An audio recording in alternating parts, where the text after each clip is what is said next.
আমার সাফর থেকে টাইম না খেসরে লইবেন না কোন জায়গা বইবেন বয় দিবেন আক্কো আক্কো সাফা বাস্তিরে দরবার লাগে বই দিছি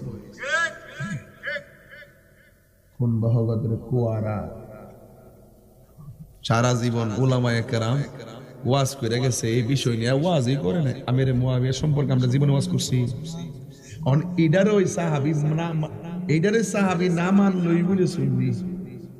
আর মানলে সুন্নি না সব বাতিল ইডি বলে সুন্নি হওয়ার মাপকাঠি কোথায় টোকা দিয়া ওই বাতিল এই যে এজিদের পক্ষে দালালি করতেছে অনেক সালাফিরা এদের বিরুদ্ধে কথা কয় না এদের বিরুদ্ধে তাদের কোনো আওয়াজ নাই আমিরে মুয়াবিয়া রাদিয়াল্লাহু বিরুদ্ধে এত আওয়াজ কেন এরা ভিন্ন এজেন্ডা বাস্তবায়ন করতে চায় আমার দেশের চুপা শিয়ারা আমাদেরকে সুন্নি মনে করে না আমার পীররে গালি দিছে আমার পীররে যদি বলে খারিজি আমি কি